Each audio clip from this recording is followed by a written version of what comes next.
É engraçado ver o efeito que esse filme causou na internet. O último vídeo que eu fiz foi sobre Mais Forte que o Mundo, a história de José Aldo. E se você for dar uma olhada nos comentários do vídeo, tem um total de 0 pessoas que falaram sobre o filme em si. Mas tem uns 5 ou 6 comentários perguntando quando eu ia postar minha análise sobre Caça-Fantasmas. As pessoas querem ver opiniões sobre esse filme. Então, aqui está o vídeo. Agora, comentem sobre Mais Forte que o Mundo lá no outro vídeo. Por favor.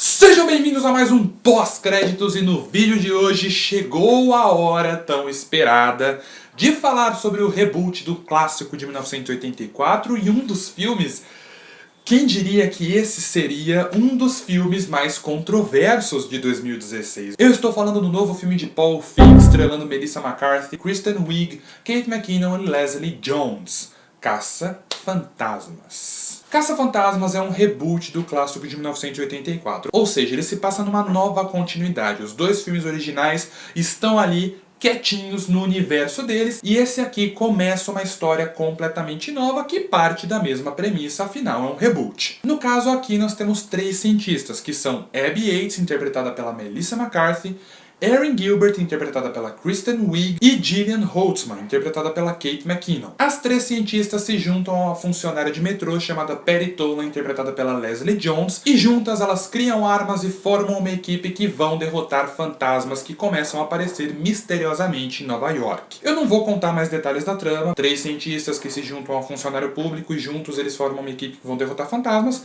É o básico de Caça-Fantasmas, nas 2 versões. Antes de falar sobre o filme, porém, eu preciso falar sobre o marketing que a Sony fez pra ele. Sério, há muito tempo eu não via um marketing tão horroroso e tão destrutivo quanto o que a Sony fez pra Caça-Fantasmas. Pra começar, o primeiro trailer que saiu foi terrivelmente mal montado, fez parecer que o filme era uma sequência, quando na verdade era um reboot, e seria um negócio zoado mesmo se fosse uma sequência. Ser um reboot foi a melhor ideia que eles puderam seguir, mas além disso o filme parecia todo com um tom errado, as 4 não pareciam entrosadas, as piadas fora de contexto não tinham graça nenhuma, parecia um filme excepcionalmente ruim. E aí rolou um recorde de dislikes no YouTube, a Sony junto com o elenco e com o diretor respondeu todo mundo que não gostou do trailer de uma forma que não foi muito amigável, começou todo um debate que não tinha nada a ver com o entretenimento que o filme deveria ser. Enfim, foi uma bagunça completa, uma campanha de marketing desastrosa. Mas enfim, passou, o filme estreou e agora nós de fato podemos ver se o filme é bom ou ruim. E no fim das contas, Caça-Fantasmas é um exemplo excepcionalmente bom de como reboots funcionam.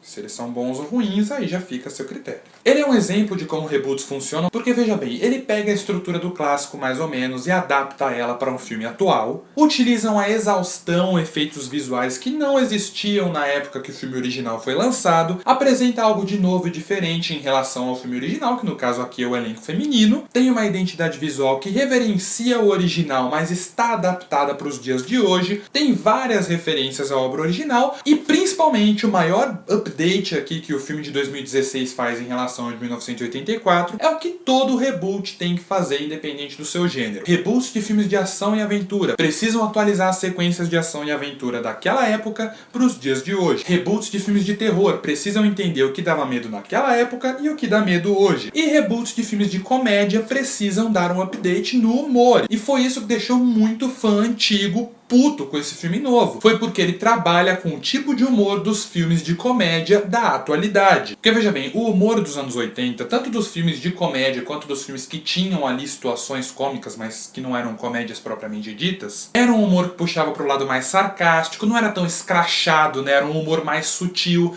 as piadas estavam ali nas entrelinhas, e Caça-Fantasmas está incluso nesse tipo de comédia. Já o humor dos anos 2000 é um humor mais escrachado, ali na sua cara. Tem mais gags físicas, referências à cultura pop. E assim, esse tipo de humor, como a gente tem visto nos últimos anos, é mais suscetível ao erro. Adam Sandler que o diga. No!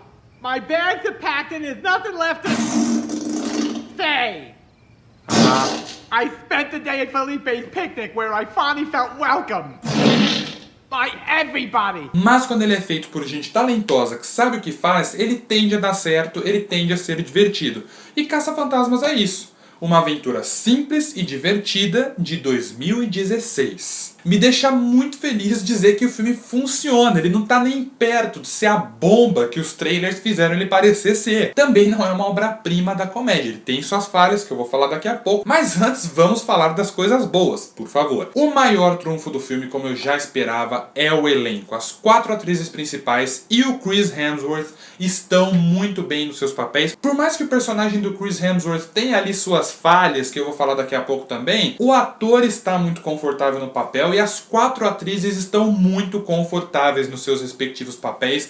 As 4 funcionam muito bem juntas, elas são muito entrosadas, têm muita química entre si. E eu sabia, porque essas 4 atrizes, elas são boas em comédia. Eu tava muito preocupado deles terem conseguido Melissa McCarthy, Kristen Wiig, Kate McKinnon e Leslie Jones pra fazer um filme horroroso, sabe? Mas no fim das contas, não. As 4 funcionam, são a melhor coisa do filme. Lógico que em equipes normalmente tem alguém que acaba se destacando, e em Caça-Fantasmas é a Kate McKinnon. Tá divertidíssima, ela tá muito carismática. Ela tem um momento ali específico no clímax do filme que é particularmente sensacional. Mas de longe a melhor em cena ali das 4 é ela. E foi interessante que a Melissa McCarthy e a Kristen Wiig são as atrizes mais conhecidas ali, mas Kate McKinnon e Leslie Jones são quem roubam o show na maior parte do tempo, apesar das outras duas também estarem boas. O Chris Hemsworth, por outro lado, já tem um papel mais complicado. Como eu disse, o ator defende bem o papel, ele tá muito divertido. E eu nunca vi ele numa comédia, mas o cara manda bem. Ele tem uma veia cômica bacana, ele funciona muito bem ali no papel. O problema é que o personagem em si, o Kevin, ele me incomodou de leve. Tem piadas com ele durante o filme que funcionam muito bem, sim. Só que o problema é que tem vários momentos também que eu fiquei com a sensação de que eles estavam fazendo com ele a mesma coisa que fizeram com o Joey nas 2 últimas temporadas de Friends. Porque o Joey, ele era um cara meio lento e na 9ª e na 10ª temporada de Friends ele virou uma porta em forma humana. Assim, ele ficou burro de uma maneira impossível. Burro num nível que assim, você não sabe como uma pessoa consegue lembrar de respirar, sabe? E o Kevin, ele é assim. E isso assim, fica ali entre o legal e o incômodo, porque tem piadas que funcionam, agora tem outras que você ficou olhando assim, eu entendo que é um filme, é ficção, mas pelo amor de Deus, meu filho, nenhum ser humano na face da Terra poderia ser tão burro assim. Inclusive, tem uma sequência com o Kevin que está durante os créditos do filme,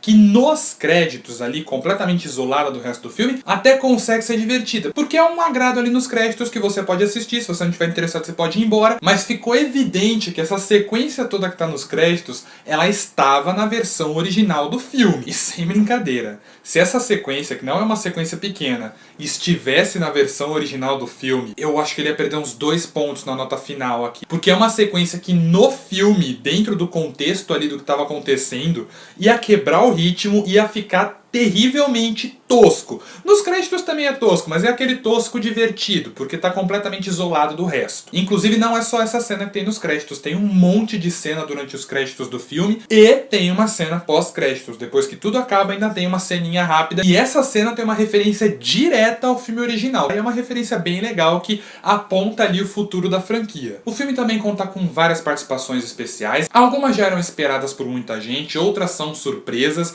né? Tem uma aparição ali no show de rock que eu achei sensacional, que foi completamente inesperado e eu achei muito legal. E as aparições que já eram esperadas, elas alternam. Tem algumas que são legais porque funcionam como um easter egg, mais como um easter egg do que como uma participação em si. Agora tem outras que ficam entre cenas que poderiam ter sido cortadas na edição final e que estão ali só porque é aquela pessoa que está fazendo, e cenas que são um completo desperdício do ator ou da atriz que você está utilizando. Não estraga o filme, não atrapalha, mas fica aquele sentimento de que, poxa, podia ter feito melhor, ou não precisava nem ter feito. E já que eu já dei aqui esse início com uma vibe positiva falando do elenco, aproveitando que eu tô falando aqui do Kevin, de algumas participações especiais desnecessárias, eu já vou aproveitar e falar aqui dos problemas do filme pra tirar isso do caminho de uma vez. Porque o filme tem problemas, ele é um bom filme, muito bom até, mas ele tem problemas. O maior problema desse filme pra mim é o primeiro ato. Quando o filme começou, eu fui ali assistindo, foi passando o tempo, eu fui começando a pensar, eu não acredito, os trailers estavam certos, o filme é um saco, tá muito esquisito, tá muito chato e demorou um pouco pra engrenar, um pouco mais do que deveria. E quando ele engrena, ele fica bom o suficiente pra não ser derrubado por essa primeira parte. Mas pra mim, os 30, 40 minutos ali do filme, pra ser mais específico, toda a parte que elas estão separadas é bem complicada, falta ritmo, as piadas são meio bestas. Hoje, uma das primeiras piadas do filme é uma piada de peido, cara. Nunca comece um filme que você quer que seja bom com uma piada de peido. Na verdade, piadas de peido,